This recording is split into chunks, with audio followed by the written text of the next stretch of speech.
যোৰহাট এলেংমৰাত এখন ব্যতিক্ৰমী বিবাহ। বিবাহৰ দিনটোতে উন্মোচন কৰিলে গ্ৰন্থ।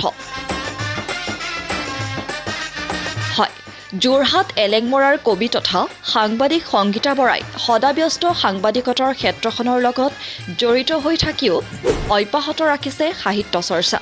এইগৰাকী কবি তথা নতুন সংবাদৰ সাংবাদিক সংগীতা বৰাৰ আজি শুভ বিবাহ। আৰু এই বিবাহৰ দিনটোতে যোৰহাট এলেংমৰাৰ নিজা বাসগৃহত উন্মোচন হ'ল সংগীতা বৰাৰ দ্বিতীয়খন গ্ৰন্থ তথা প্ৰথমখন উপন্যাস নিমাতী ঘাট আৰু এৰাসুতিৰ প্ৰেম।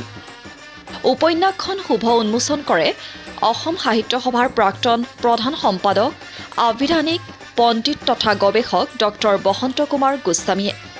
এগৰাকী সাংবাদিক কবি সাংস্কৃতিক দ্বাৰা পুষ্ট সংগীতা বৰাৰ এখন গ্ৰন্থ উপন্যাস মই আজি ইয়াত উন্মোচন কৰিবলৈ পাই সঁচাকৈয়ে বৰ আনন্দ পাইছোঁ।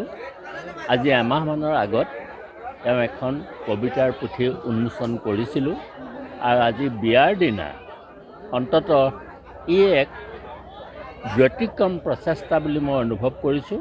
আৰু মই ইমান বছৰ গ্ৰন্থ উন্মোচন কৰিলোঁ, বিবাহৰ নিচিনা এটা পূৰ্ত পবিত্ৰ অনুষ্ঠানত এনেকুৱা এটা বৌদ্ধিক আশ্ৰয় মই কেতিয়াও পোৱা নাছিলোঁ।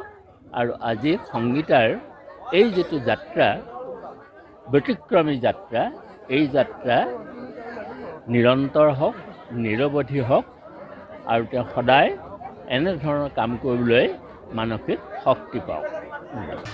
অনুষ্ঠানত উপস্থিত থাকে সাহিত্যিক মৃণালিনী গোস্বামী, হেমচন্দ্ৰ শইকীয়া, বিশিষ্ট কবি নৱৰাজন, প্ৰতিদিন টাইমৰ সাংবাদিক পৰমানন্দ বৰা, সাংবাদিক পৰমানন্দ ডেকা, কবি তথা সাংবাদিক অজন্ত কুমাৰ বৰাকে প্ৰমুখ্য কৰি কেইবাগৰাকীও বিশিষ্ট ব্যক্তি।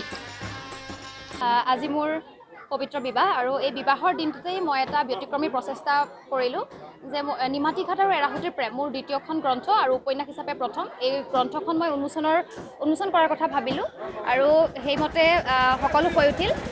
আৰু খুব কম দিনৰ ভিতৰতে আচলতে এমাহৰ ভিতৰতে মই এই উপন্যাসখন লিখি শেষ কৰি উন্মোচন কৰিছোঁ আৰু মোৰ খুবেই ভাল লাগিছে। আচলতে এখন বিয়াত বিভিন্ন ধৰণৰ ৰাইজ আহে আৰু যাতে কিতাপ পঢ়াৰ এটা আন্দোলন গঢ়ি উঠে আৰু কিতাপ পঢ়াৰ প্ৰতি যাতে ৰাইজৰ ধাউতি বাঢ়ে সেই চিন্তা কৰি আচলতে মই এই ব্যতিক্ৰমী প্ৰয়াস কৰিলোঁ। ব্যুৰ' ৰিপৰ্ট, নতুন সংবাদ।